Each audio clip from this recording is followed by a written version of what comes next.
Spacey Sims, and we are back with more London Detective Mysteria. And we're in Watson's route. Still.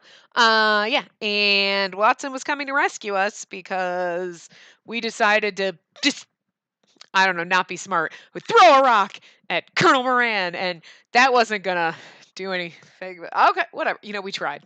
We tried. All right. It was a valiantly terrible attempt, but anyway, so that's where we are and what we're doing. Okay. So we left it here as he was just going to come rescue us because we were going over time. But anyway, Spacey, I'm coming. Watson? It was no trick of the mind. Watson was rushing toward me. So good of you to join us, William. Where's your friend Holmes the younger? Busy stopping your men. You came running after you heard the gunshot then. Good intuition. This makes it all the easier for me. I felt the gun's cold muzzle pressing into my temple. The hell did he get behind me? Okay, whatever. This is twice now you've gotten in my way. You shall have no shortage of time to regret it in hell. But you'll not be left to weep and gnash your teeth alone. Your friend Holmes and his contemptible father will be joining you as well. You! Watson's voice seethed with anger, and as he raised his hand toward Moran, I saw what it was he had been clutching. Can you hear the background music? It sounds way too like we're on a merry adventure as opposed to like slight dramatics. You know what I'm saying? I don't know, but anyway. It was a pistol, something I had never expected to see in the hands of one so kind as him. Huh. I had half expected you to lose yourself in anger and come swinging at me like some dumb brute, but I see you haven't yet taken leave of all your senses. I take it that gun belonged to one of my men. It did, but he was a little careless, you see. Watson kept the gun steady, his arm outstretched. His gaze, which contained in it a fury barely restrained, was fixed fully on Colonel Moran. However, interesting. Do you really think you have it in you to shoot me? Can you pull the trigger out of some misplaced sense of heroism?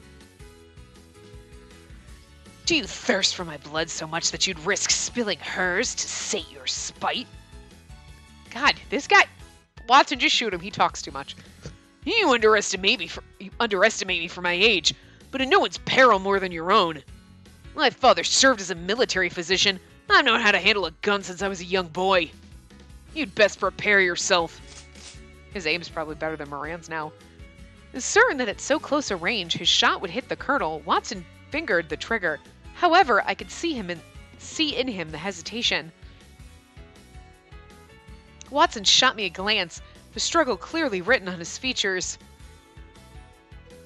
Why did things have to come to this? If only I hadn't let Colonel Moran catch me. I mean, yeah, I'm not going to deny that. Like, you threw a rock at him, and although he pointed a gun at you. So, I mean, again, if you had thrown your whole body at him, I mean, he may have still shot you anyway. But he wouldn't have shot Watson. That's all I'm saying. And you wouldn't have a gun to your head right now. You might have lived. I mean, we're going to live anyway, but I'm just saying. More than anything, I wish not to be a burden to Watson. I hoped in this moment of crisis to be an asset and ally, not a part of the obstacle. Watson! From my throat, still in Moran's vice-like grip, I managed to shout his name. I'll be all right, Watson. I believe in you. Spacey! So don't believe him. Believe me. You can do this. More so than anyone. You yourself know why. But you'll be fine. Just be calm. Trust in yourself. I smiled in his direction through the pain. If we could capture Colonel Moran, not only would we ensure the safety of Her Majesty, Holmes could also prove his innocence. My hope renewed, I stood more determined than before. Even were the words to befall me, I would have trusted in him to the very end. Even were the worst to befall me. Okay, I can't read. I would have trusted in him to the very end, with nary a regret or doubt. It seems she's made her decision. What will you do, William? Watson began to reply, his fingers still hooked around the trigger. All right. Believe in me then. No matter what, cling to that hope. I will. I will. Why does that sound so corny? Anyway. Still held in Colonel Moran's grasp, it seemed as though Watson's gun was pointed no less at me than at the Colonel. Moran's own rifle, however, was trained squarely on Watson. You'll be all right. I know you will. In that moment, I believed in Watson wholly and completely, with a trust that would never waver. Colonel Moran would surely shoot Watson without the slightest hesitation. However, Watson's knowledge of the human body's vital points is greater than practically anyone. He knows precisely where to shoot should he wish to kill a man, but by the same token, he also knows where to shoot should the preservation of life be his aim. Such knowledge would, I reasoned, allow him to act without being at the mercy of Colonel Moran.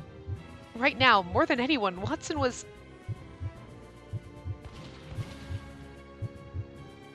Ah! Two shots so terrible. Two shots rang out near simultaneously. Weakened from lack of air, I felt my legs begin to give out from underneath me. Unable to hold up my own body, I slumped to the ground. My shoulder ached as though it was on fire, yet strangely I felt no fear.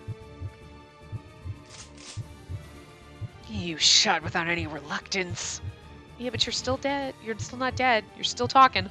With a crack, one more shot pierced the air. The bullet, however, failed to find its mark, sailing far into the distance. Huh! I really am out of practice.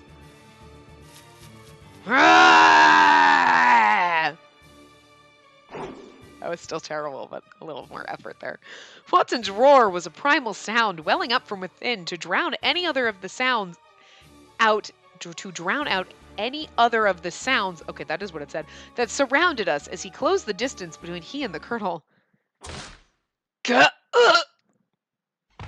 Watson struck with his right fist. The blow hit with all the force of his charge, knocking Moran clean off his feet. Reeling from the force of the impact, Colonel Moran staggered backwards, dropping to the floor unconscious. I knew it. Watson truly is strong. Spacey, can you hear me? Don't you give up now. In a distant daze, I heard Watson shouting to me. I wanted to respond, to tell him I was fine, but I simply couldn't muster the energy. Did he shoot us? He placed his hand upon my back, lifting my head and chest from the ground. His expression, which had moments ago been the image of a roaring lion, was completely different.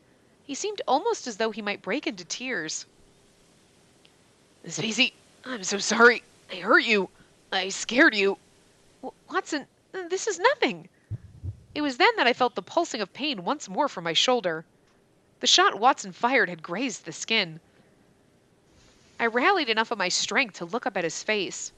Oh. A single line that seemed at first glance like a burn mark was visible upon his cheek.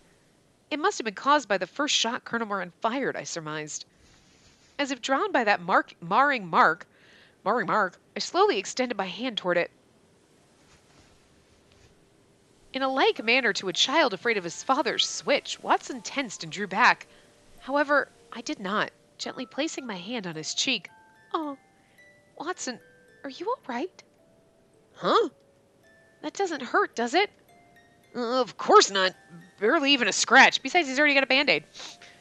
That's good. I knew I was right to believe in you. But I hurt you. He grew quiet, closing his eyes. I mean, it was for the greater good. You scratched, it's not like you actually shot me. It grazed me, and it was, like, if you didn't do it, he'd have shot me in the head, I'd be dead. So, shoulder wound, dead. I mean, he then wrapped me in a snug embrace. The warmth of being in his arms spread throughout my body. I felt the rhythm of his heart, and for a brief moment, all I wanted was to let out the pent-up fear I had been holding in.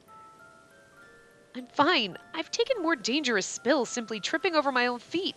My arm seems to be all right as well. You just went through a harrowing experience. You don't need to force yourself to grit your teeth and smile. Even with your life in the balance, you didn't call out for help. Instead, you called out to me with encouragement. Why? Because I wanted to believe in you. In that situation, I felt as though that was the most important thing I could do. I was heartened by his care and concern for me. But even so, I felt the tears I had tried to hold back well up in my eyes, and I could do little to stop their outpouring. Spacey, you're crying. She has no nose. It's fucking weird. Where the fuck is her? I mean, you can see, like, this is supposed to be the slope of her nose right here, but she has no other, like, could you have just drawn a line or something? Because it makes me weirded out. She has no nose. Watson put his hand to my cheek. His eyes bespoke a lingering sorrow, but had lost none of their pureness and clarity. I'm not... Though if I must confess, I was a bit frightened. When Colonel Moran caught me, I thought I'd never again be able to see you. It felt truly terrible. Honest to a fault, as always. Aww. Suddenly, the words on the tip of my tongue were snatched away, as his lips pressed against mine in a kiss. Neither forceful nor greedy, his affection anointed me like the morning sun. I realized that all he did to ease my pain and lend me comfort amidst my troubles. Knowing he was there, that he stood with me, come what may, only evoked further tears. What had begun as a few tears had become as a river, and yet Watson held me close all the while. Could you just imagine? I feel so bad for boys in this situation. Like, I'm gonna kiss you, and she's like, just like bawling, and he's like, wait, that's not the reaction you should have when you're being kissed. Oh my god, it's so funny. Because it's like happy tears. She's like, oh, I got the fear and the tension, and then I'm happy now, and it's just like overwhelming, and you get it. You're like, as a girl, you're like, no, I get it. You're like, I'm so happy right now, and you're like ugly crying, and you can't figure, like, I'm stressed out, I'm relieved, I'm happy, I'm all these emotions, and you're like crying, but like, I just feel bad for boys in this, because he's like kissing her, and she's like, practically sobbing. She's probably snot pouring out of her nose, and he's like, this is not how I anticipated this was gonna go. Just feel bad. Oh, it's so funny. Oh god, sorry. After this day, after the fear, the terror, and the uncertainty, I finally felt at peace. Oh, the tension that had coiled itself tightly within my body began finally to unfurl. The danger had passed and relief had come. Watson leaned in, entreating me. Please, I want you to stop holding in all you feel like this. If you're afraid, say so. If you're in pain, tell me. He spoke with an earnest conviction. You know that I'm a rather straightforward man, perhaps simple-minded even, nor am I quick to read into thoughts and actions. And when it comes to suppressing my own feelings, well, that's never been a problem of mine, as you know. He was trying with such fervency to put his thoughts into words, yet his eyes told me everything. Nothing good comes from trying to turn your eyes away from your own pain, you know. If you're hurt, it's all right to cry. Thank you so much. May I ask your name?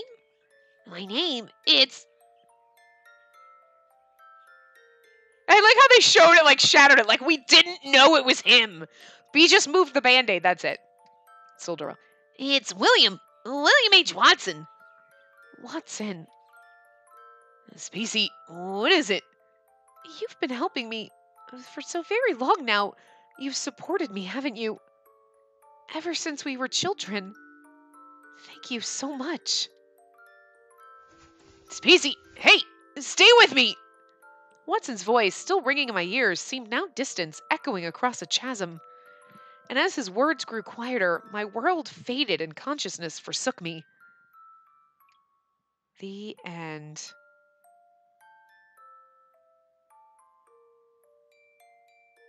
Hold on, sorry.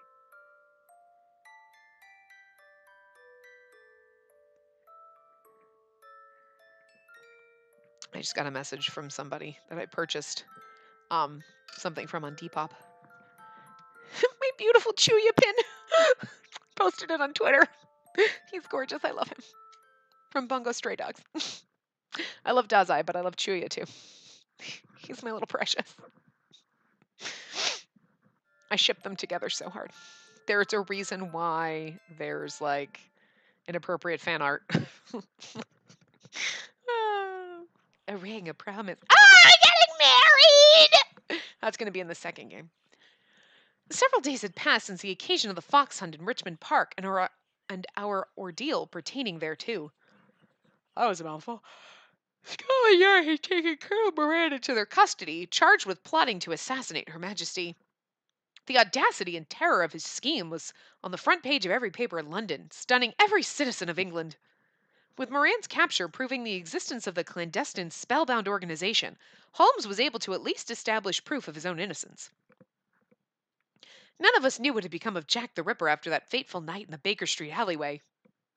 I mean, hey, so how's that Jack Miller kid in your school? He's there. Yeah, okay, that's him. Just.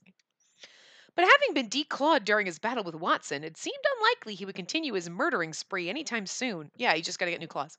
It's fine. Well, okay, he was only doing it because Moran was like a father to him and forced him to do it, so.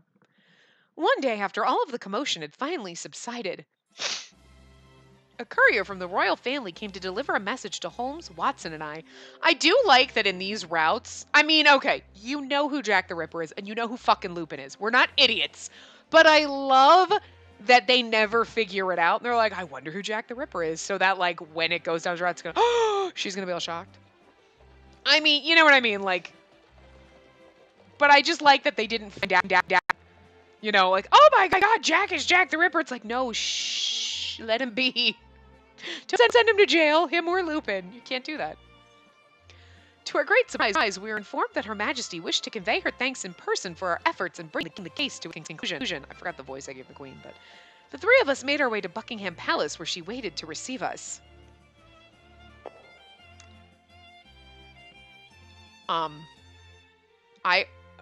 The funny thing is like, because we have Code Realize and we have like a Lupin and a Holmes, you know, and whatever, and then we have this and the same Queen. I almost want that. I just want to imagine in my head that like she's the same Queen Victoria. Where the hell's Lionheart? Where is he? Is he here? Are you married to him now? Like, you know what I'm saying? You're like, I just want to imagine Lupin as Lupin's dad, and like, but we know that Sherlock Holmes doesn't look right. Oh, you know what? He aged. He got a haircut. Okay. I shouldn't be playing both of these games at the same time. It's so weird if you think about it. Anyway, I don't remember the voice I gave the Queen, so it's a pleasure to see all of you again. I don't believe we've had occasion to meet since you assisted in finding my dear Chelsea. She's supposed to have an older lady voice. Not like old lady, but like older lady. Like, they make her look like maybe she, like, middle-aged, but then they give her these lines around her mouth that makes her look like 80. Like, she doesn't need quite that many lines. But then at the same time, you're like, look at the rest of her, like, that tiny little, like, girl. Damn, girl. If you 80 and your waist that tiny, I'm jealous. It was a singular honor to stand in Her Majesty's presence, seeing her smile. I'm assuming she's supposed to be. They're like, everything about her, like, look at, if you just cover her mouth, right? Just cover the mouth lines. She looks like, what she like 30 maybe? Maybe 40 max. And then they put these lines on her, and then you look at this and it's like she like 70 or 80. Like, I don't know what you're trying to do, game. I'm confused. Anyway. And I now have the good fortune to find myself in your debt once more, Spacey. How are your injuries? I'm quite well now. They weren't especially significant to begin with, and I was in the care of a very skilled doctor. Spacey, I'm very pleased to see that you truly do look the part of a detective now. With all due respect, Your Majesty, I'm still an amateur. Without the aid of my friends, I'm afraid my achievements wouldn't amount to much. Your mother once said the very same. I see I shall have to continue doing my utmost as Britain's ruler to merit the courage and good faith you continue to display. Thank you, Your Majesty. I bowed my head before her. She smiled at me before then turning her attention to Holmes. As for you, Herlock Holmes, I have heard much and more of your achievements. It would seem you have come into your own as a detective no less than your father. You have my deepest thanks for the considerable assistance you provide to Scotland Yard, as well as for your part in thwarting the attempt on my life. I look forward to seeing you continue to put your keen mind and abilities to use assisting those in need.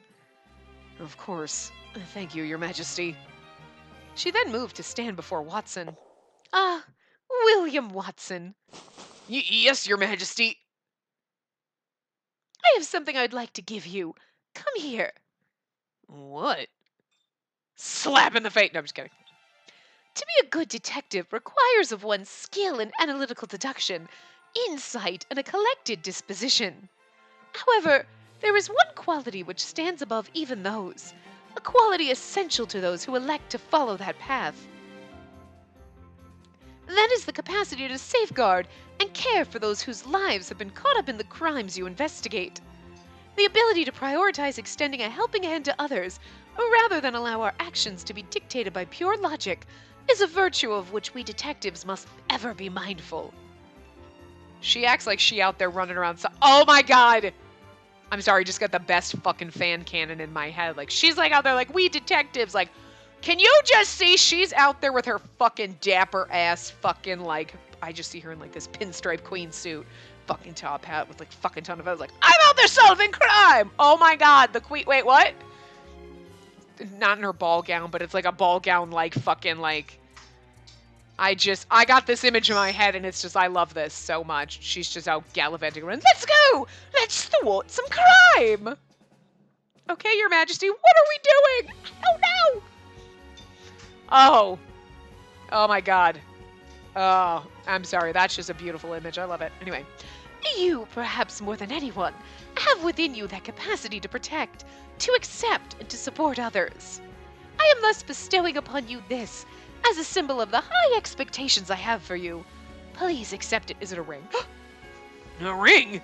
Oh my god, the Queen's proposing to Watson! No, I know, it's the crown ring, but it's still funny. The kindness and strength I see so manifest in you. Wait. The kindness and strength I see so manifest in you will no doubt serve as a source of great hope upon which the downtrodden and those in need can rely. I don't think that's right. Okay, I don't know. I shall be counting on you, William H. Watson. I won't let you down. Thank you, Your Majesty. Oh, our little Disney princess jellyfish. Watson graciously accepted from her a ring that had both Her Majesty's name and his own engraved upon the inside of the band. Her Majesty is absolutely right. When it comes to supporting others, few can compare to Watson. I'm sure that with such an abiding sense of kindness upon which to draw, he'll become a fine detective in his own right. As I watched Watson stare down at his new ring, I felt a happiness bubbling up within, as though I myself had been the recipient of so wonderful a recognition. It's really sad though, because you're like a ring of promise, and you're like, and then you're like, oh, but he gave us a little clover ring, and it's like he got the ring, and you're like, that's not exactly what I was expecting, but okay. I mean, applause for Watson. He got his detective ring. I'm so happy for you, Watson. I never expected that Her Majesty would shower you with such compliments. We're a little too young to get engaged. We're like 16 or 17, right? Neither did I have to admit. Still, whilst I'm glad for the additional ease this will afford me in my future investigations, it changes nothing about who I am. When I look at this ring, I see in it proof of the support you two have given me. How very modest of you. Perhaps one of us should look after it for safekeeping, then. Easy now. You know what I meant. Just then I spied Pendleton standing by a carriage, clearly looking for me. Oh, Pendleton, over here! I waved my arm to get his attention, but without thinking, I defaulted to my injured arm. Ow! Are you alright? Yes, I'm fine. It simply hurts a little when I move it too vigorously, that's all. Honestly, if you know that will make it hurt, why don't you try to avoid doing that? I don't scold her too much. That's one of those qualities about her that makes her cute, if you ask me. Hold on, Watson. What's that supposed to mean? It's a positive sign, actually. If you're inclined to use your arm naturally without being wary of the pain, I'd say the healing process is coming along quite nicely. Still, while I'm concerned this outing was sanctioned on account of being an invitation from Her Majesty, what's to become of your enrollment at the Academy? Pendleton's giving me permission to begin attending again. Really? You're finally coming back to school? I am, but only when my shoulder is fully healed, without any visible mark remaining. That was his condition. So never! It's a scar! You got shot! It's Oh, Pendleton, you dick. Pendleton is like, he busts in. Of course he does. A completely fair one, I might add. And if there is a mark or blemish remaining, that's an entirely different matter. And this is your fault after all, and I'll be expecting you to treat it with the utmost care. Well, of course! Holmes and Watson waved goodbye to me as I climbed aboard the carriage. Once I was settled in, we began our journey back to the mansion. The figures of the two grew ever smaller, fading into the distance. I'll never forget the events of today. I'm so happy for you, Watson. So we had a kiss, and I was like, okay, bye! Wait, but is he your boyfriend now? Because, like, I do hope you'll be able to resume your studies soon, my lady. As do I, but I'm sure it will come in time. I have Watson tending to my recovery, after all. Now that I think on it, I'd love to show you his horse. His name is Platinum Rain, and he's ever so gentle a beast. His gait is elegant, even at full gallop. Watson allowed me to ride with him once at... He did he? And that wouldn't happen to have been the day you snuck out of the mansion, would it? How do you know that? Still, that's good news for you, Watson, is it not? I suppose so. The challenging part has only just begun, though. In regards to her shoulder, you mean? Yeah, she's a girl, after all, and I'd feel terrible if she were to have any sort of permanent scarring. I'll do the very best I can for her sake. It's a fucking shoulder. No one sees it. My arms are covered. My neck is covered. Everything's covered. It's not like anyone's going to see it in bathing suit season. There's no such thing. Or I'm wearing a giant gown. Like, for fuck's sake. But, you know, you wouldn't want the scarring just in case your future husband actually ever sees you naked, which your future husband's going to be Watson, so already knows the scar's there. So what's he going to do? Like, marry you and then be like, how dare you have a scar? I must divorce. I have been lied to. I'm just saying. The two of them stood outside Buckingham Palace, looking around. Rather suddenly, the two realized they were even now being approached on all sides. Do you have any idea who all these people are? What do they want with us? I expect that they've come hoping for an interview with you. They're newspaper reporters. After all, you've now joined the prestigious ranks of Her Majesty's detectives. You'll come to find all of their faces familiar soon enough. Good luck. I've never been much good at things like these. This doesn't bode well for me. Oh, and be sure to smile, Watson. I'm sure Miss Whitley will enjoy seeing your face in the morning edition.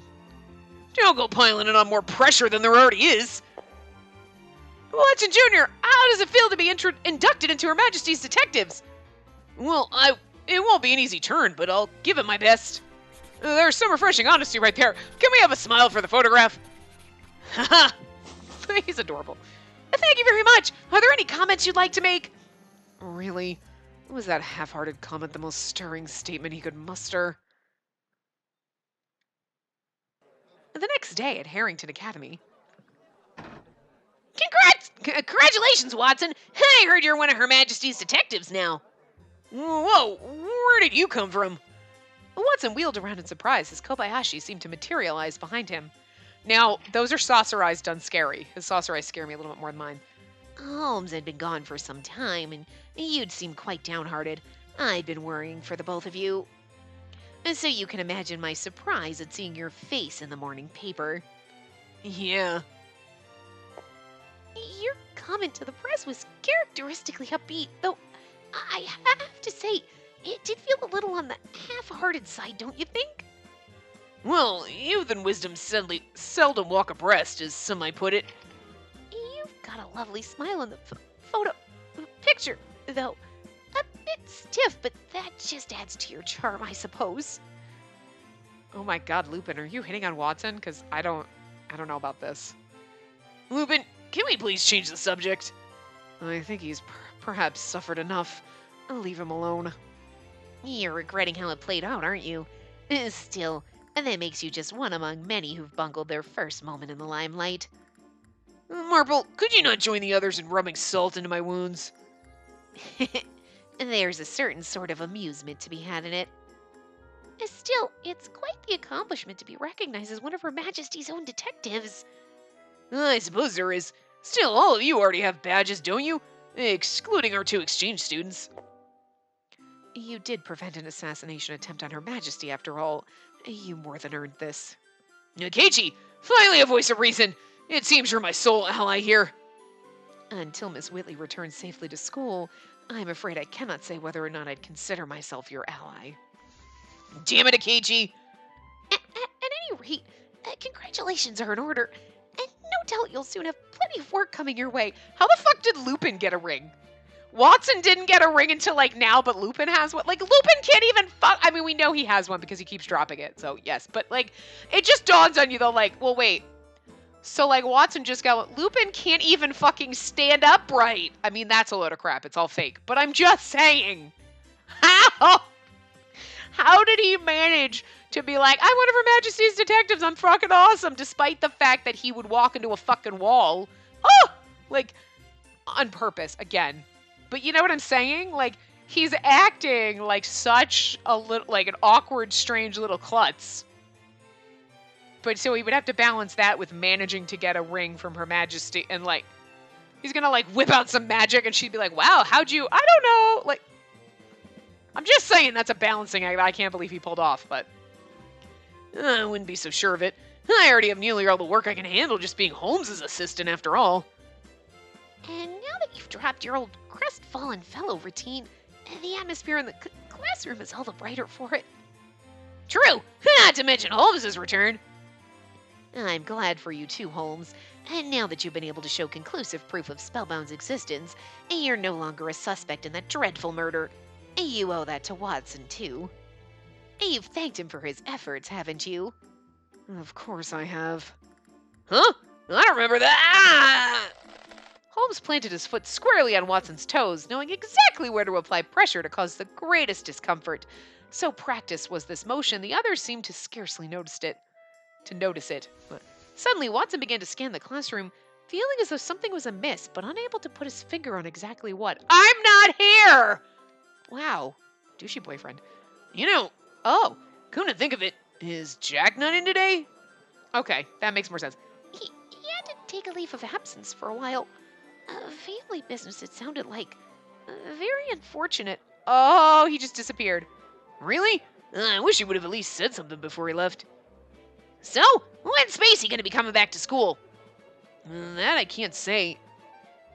Miss Marple has been planning a little celebration for you after school today. But do you think you'll have the time? I should stop by and visit Spacey after school. I want to check on how her arm is healing and...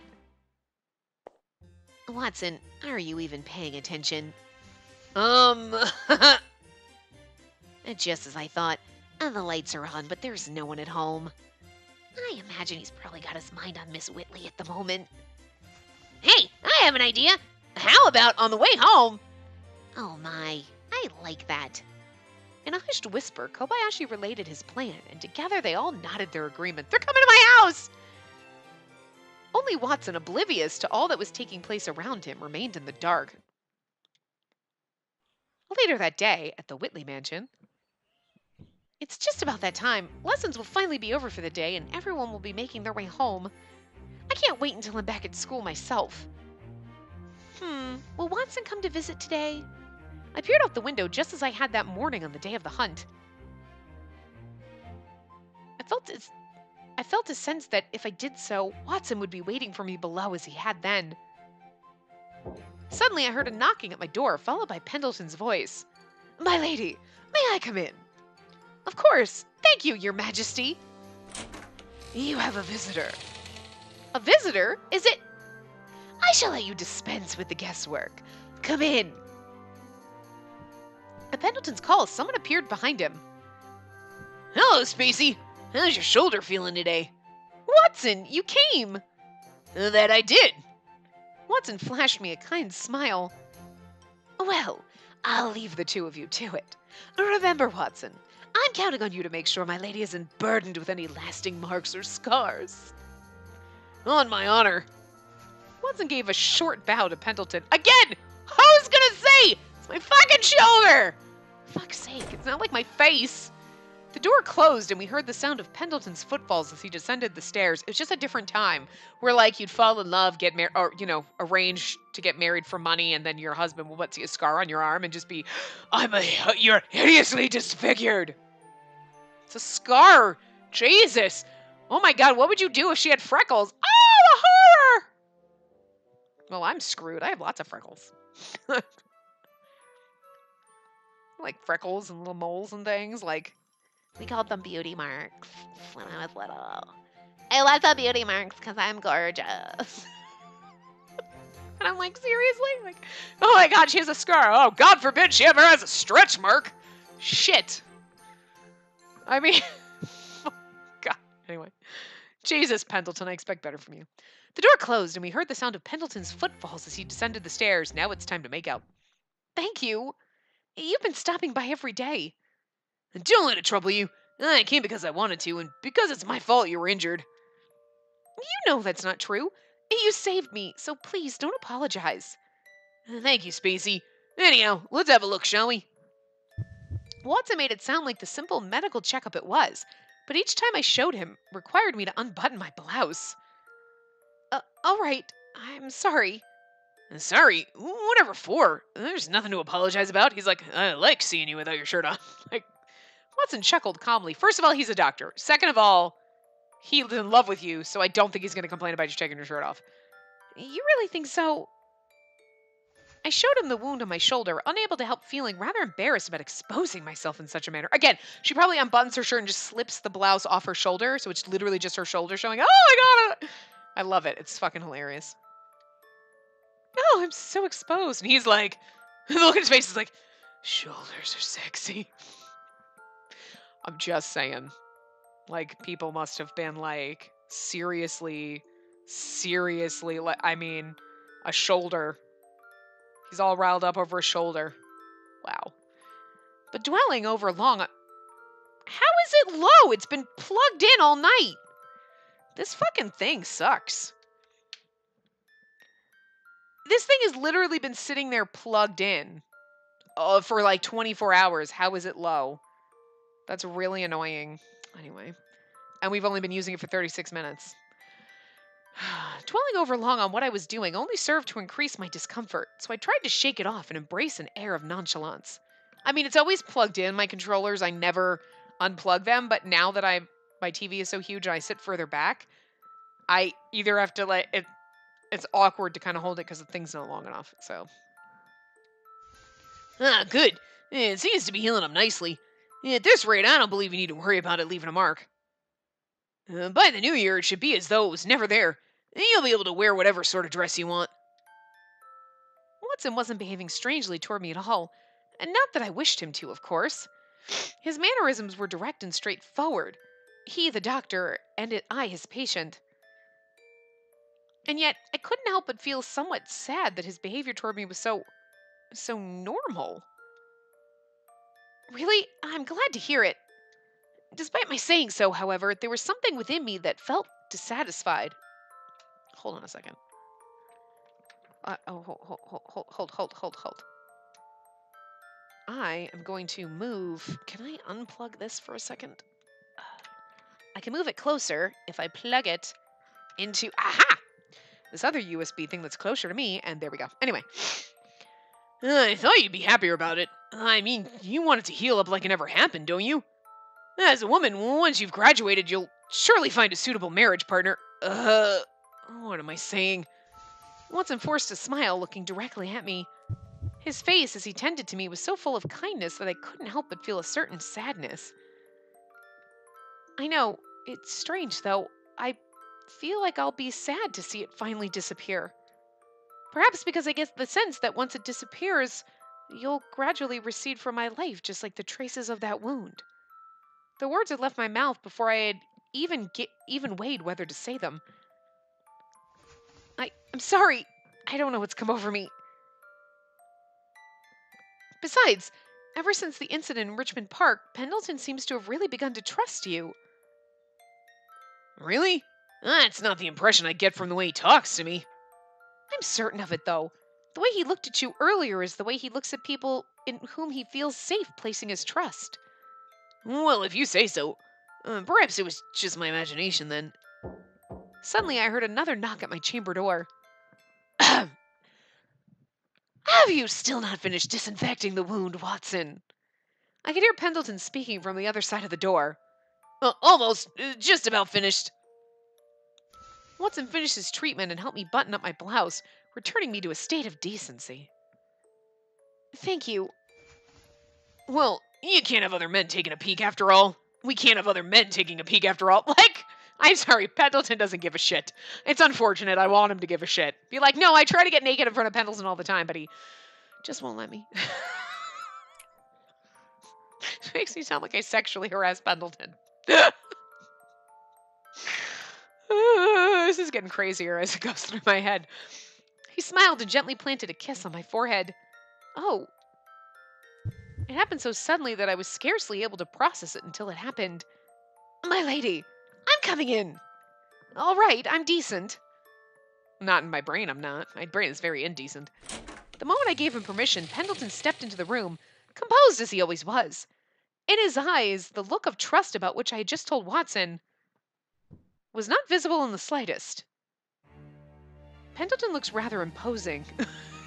That's his I will fucking kill you face. I love it. If not for your administering treatment to her wound, I would have separated the two of you long ago. But no sooner had Pendleton begun to speak than Holmes entered the room as well. I share Pendleton's point of view, Watson. After all, I think of how we must feel, coming all this way to visit and being forced to bide our time outside. Holmes, you never expressed any intention to come visit. Hello. We all came with him, actually. Yes, a lot of us are here. We've been so worried about Miss Whitley. That's why we're here, of course. What are you doing here, Watson? If I may interrupt, I've prepared some tea for you all downstairs, if you would be so kind as to accompany me.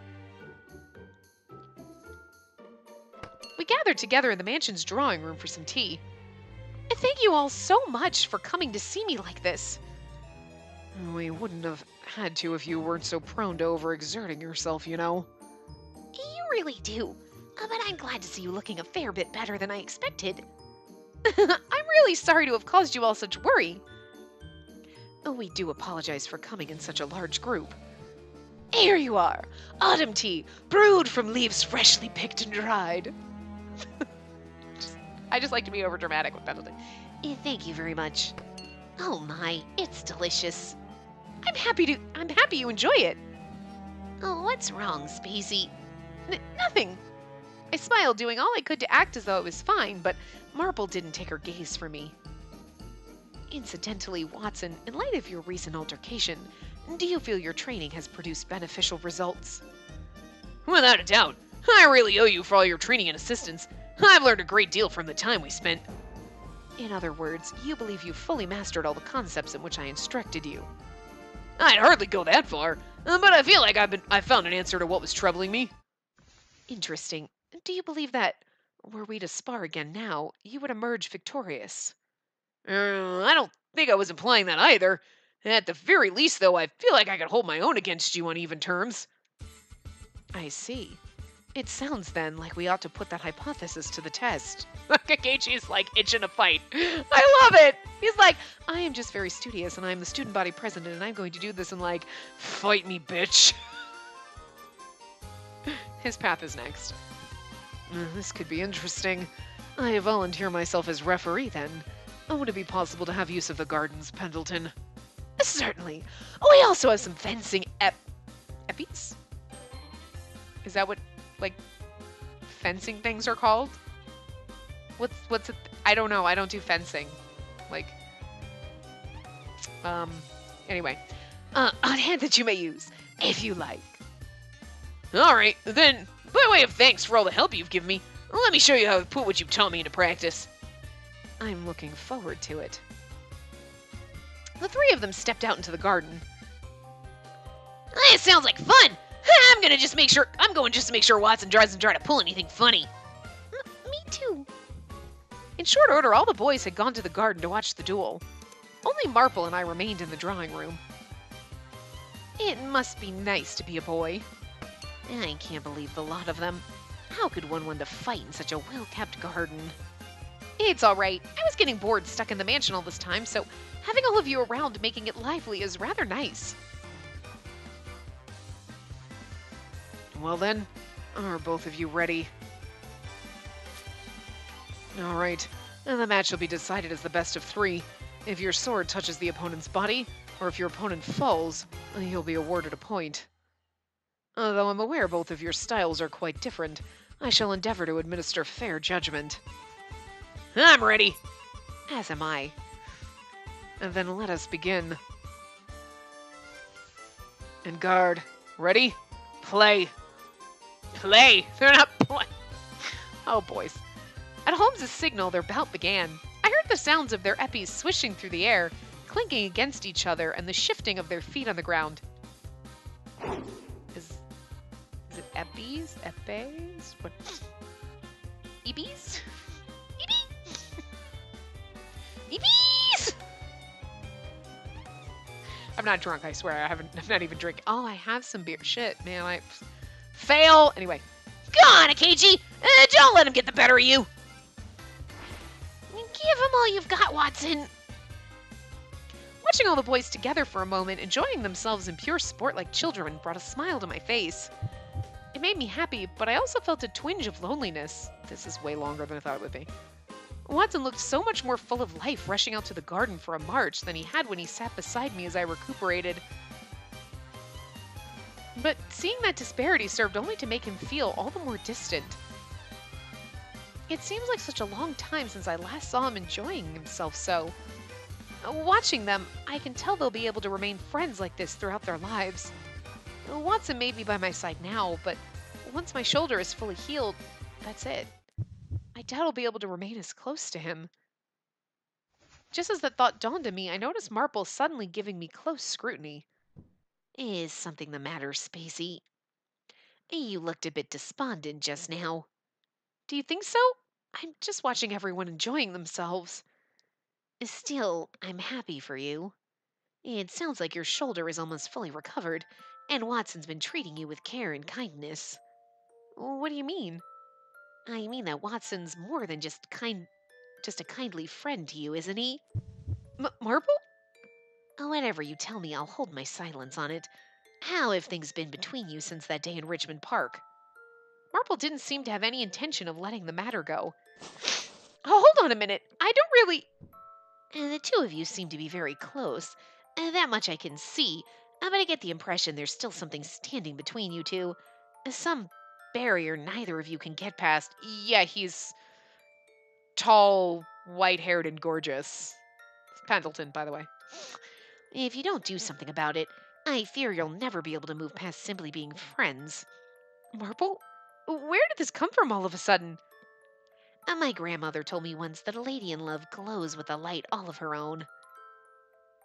I thought back on the events that transpired in Richmond Park. Watson had embraced me then, holding me tightly to his chest.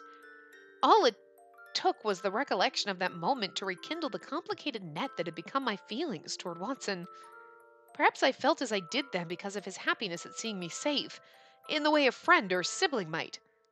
Well, on that day, he... Go on. What did he do? He hugged me. He also kissed me, but little has happened between us since then. Perhaps it's better that I not mention that to Marple. Oh, my. Still, I cannot help but think that if I try to press my relationship with him further, I may lose what we already have. I think he was simply glad that I was relatively unharmed. And honestly, if such a gamble would put my friendship with him at risk, I'd rather things remain as they are. That's right. We can continue being friends. Your expression implies you'd be perfectly all right with that, but I have my doubts. You can't seriously believe that, can you? Before I was able to finish my thought, Marple interrupted me. Oh, that's my neck. And no relationship is a fully static thing, and they always tilt one way or the other, you know. And so if you don't make up your mind right now, you won't be able to remain this close in perpetuity. Are you telling me you'd be all right with that? With her intuition, Marple had set anew a great weight that pressed down on my heart. Of course. Then why do you look like you're about to cry? I do not! I did my best to twist my lips into a convincing smile. But... Don't worry. There's nothing for you to fear. I'm sure things will work out for you. The sinking feeling in my stomach made me feel as though if I didn't keep my gaze pointed at the floor, I truly would burst into tears. All I could do was stare at the ground blankly as Marple tousled my hair with her hand. Moving my arm, I felt the slight tingle in my shoulder. But more than pain, the memory of that sensation filled me with a strange sort of sadness. Thank you, Marble. As it so happened, everyone stayed at the mansion visiting until well into the evening, but eventually the time came for them to depart.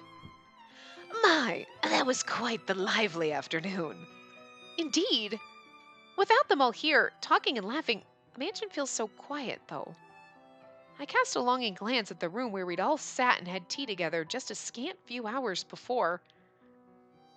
I looked out upon the garden where Watson and Akechi had carried out their impromptu duel and was suddenly filled with a staggering sense of loneliness. My lady, I'm sure your shoulder will be fully healed very soon.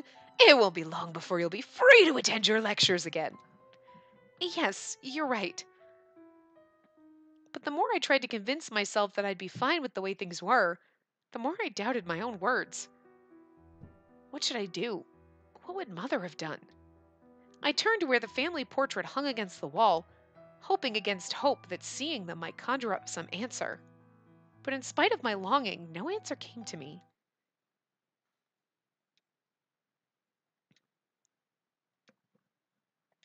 God, I clicked that like 6 times.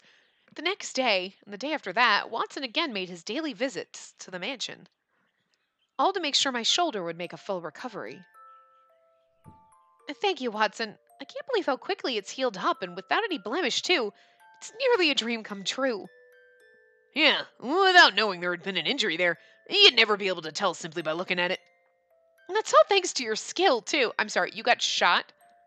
Unless it was just a tiny little scratch, you'd have a scar, but okay. What I did amounted to just some disinfecting and topicals. There's still plenty I have to learn.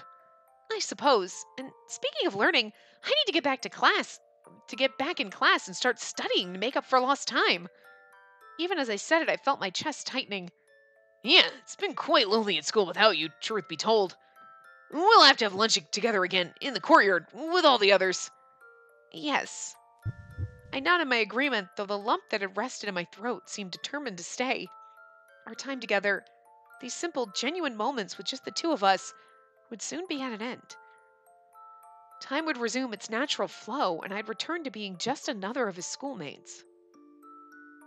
All along, I've wished for nothing more than to return to school. So now that I'm finally able, why do I feel so lonely? Goodness, I didn't realize it was so late. Watson glanced at the clock, his hands nearly signaling the time when he usually excused himself, and began making his way home. Are you leaving then? No, not yet. There's something important I need to talk with you about first. Something important? I don't doubt that there are many things you haven't told me about yourself, which makes sense, of course. We were born into completely different social classes. Watson? But unlike Holmes, I'm no savant when it comes to working on what others might be keeping secret just by observing their behavior or whatever it is he does. That's why I want you to tell me directly about the things that really matter to you. When something truly matters to me, you're the first person I want to tell. I wish you would do the same with me. I love you, Spacey. You're like, it's just like, it came out of nowhere. Like, you know that he's in love with her and she's in love with him. Like, you know it. But it's just like, oh, okay, I'm in love with you. Wait, what? Holy shit. Wow. I mean, I knew that was going to happen, but just not right this second. Oh. When I'm with you, I'm reminded of how inexperienced I am, and sometimes that realization makes me feel like crying. But still, I want to be by your side. I want to support you. His face was as still as stone, completely serious as he spoke. But if I'm not the man you choose, I can accept that. I can stand tall, proud of myself for mustering the courage to confess to you how I feel. Being with you has already taught me so many things, given me so much happiness. Look at how adorable he is. He's a little blushing. Oh, I was stunned into silence. I had no idea he had been holding in such feelings for me. But as though his confession were the key that unlocked my own heart, I gave him my reply. I love you too. I cherish the time I'm able to spend with you. For so long, you've helped and supported me. Really? Is it true? Yes, I really do. Praise be! Then I must ask you, will you stay by my side? Fair warning, I'll likely be more of a headache than you expect, you know. I don't think that's true at all. And even if it might be, I'm sure I'll cause you plenty of trouble right back. Sounds like we'll be on even footing then. Thank you, Spacey. He took me into his arms once more. I'm always sticking my nose into things. As the de facto head of this house, I have so many responsibilities. There's so many things I need to protect. I know that I'm a very restless person, and to say my butler is a handful would be putting it lightly. And as you suspected, there are some important things I've been keeping from you. I'm really a boy. I'm just kidding. Yeah. Still, I don't know when it began, but it felt as though you were suffering whenever you were here with me. It was difficult for me to see. You'd always been so full of cheer, so rich with the vivacity of life. But seeing you so somber, I began to think perhaps we were never meant to be together. Nothing could be further from the truth. It's simply that when one is wholly serious about a matter, it does involve some emotional hardship. Yes, but... I felt my face begin to flush. I'm so happy. All this time, I never knew why you treated me with such kindness. Yeah, my apologies. I feel like for so long I've done little but cause trouble for you. Not at all. Sure, there have been difficult moments, but none of those were your fault. Before I knew it, I felt the warmth of my tears running down my cheeks. Pendleton is so fucking standing at the door with his ear jammed against it right now. Why are you crying? You told me not to hide my emotions. I cry over everything. What, now you want me to stop? I can't. Like, I... Unable to stammer out a reply, I simply lowered my head. Spacey. Oh. Are we pinned against a wall? Oh no, he's just holding our head. It just looks like... Look at how adorable his face is. Aw. He drew me closer to him, running his fingers slowly through my hair to comfort me. His touch soothed the frayed edges of my heart. I was so afraid. I thought that if it meant I was able to stay with you, just as we are now, I'd rather my shoulder never healed at all. Watson listened intently as I talked, tears still moistening my eyes. I want to be by your side. But I hated that all I was thinking about was myself, about how I felt. I understand. Even now, I'm still uncertain what I ought to do. I found myself unable to say more. But no matter how you might feel about yourself, take one thing to heart. I still love you, no matter what. Aww. Everything about you, the way you bottle things up, how you hold back your tears, your carefree nature. Every individual quality makes you who you are, and the sum total of those parts is the girl I've come to love. Watson, like, he's so precious. He looks so beautiful in this scene. I love it. Watson looked squarely into my eyes as he spoke. Is he holding our hand? Oh, adorable. His cheeks were flushed, yet he made no attempt to turn his eyes away. And for my part, I was equally entranced by his gaze. No matter the aching in my chest, no matter how the tears flowed from my eyes, I didn't want to turn away from him. I've loved you since our first meeting. But my love only grew after I met you again, and was bolstered by our every meeting since. He spoke, then fell silent for a time, though the intensity of his bearing was no less than before. I hung on to each word he said and each subtle change in his expression. I wished to pay heed to it all. What I desire more than anything else, Spacey, is to support you, to be close to you in both body and in mind. Long after your shoulder is healed, I want us to be together like this, for a lifetime. Throughout my own life, I've felt as though I've ever been in motion, always trying to catch up with others for fear of falling behind. But I want to be closer to you than anyone, to match your pace and stride forward, side by side. He smiled shyly at me. Oh. It was like the sun peeking through the clouds of gray, and within that ray of light was the power to disperse from my mind any remaining gloom that had lain upon it. Thank you. Thank you so much, Watson. There seemed to be no end to the steady flow of tears that streamed down my cheeks. But there was a renewed warmth to those tears, transformed from sadness to happiness by Watson's honest, forthright confession. He truly is always looking out for me. And not just once or twice, but this entire time, not only my physical well-being, but my emotional wellness too. My desire was now stronger than ever it had been to respond to his love, for I realized how long and how fully I had also loved him. Watson... I cupped his cheeks in my hands. They were warm to the touch, and their warmth flowed through my fingers, tracing a path to my heart.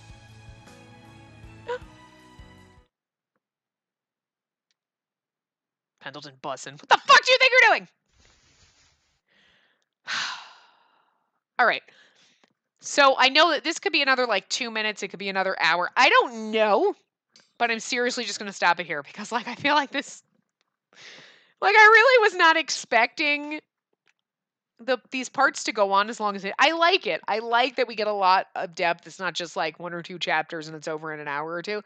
But like it's going forever. So we'll finish this. I'm just assuming we'll finish this because we're in the last chapter. We'll finish this in the next part and then probably do the. Well, we'll see what happens.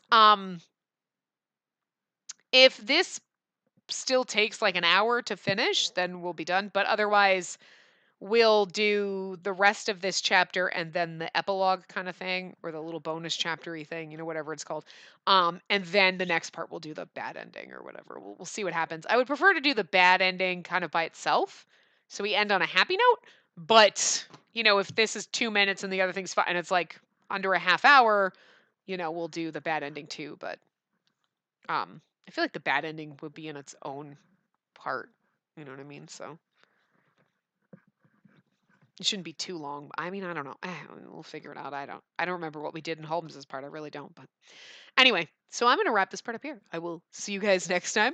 Remember to give the video a big thumbs up and subscribe to see more.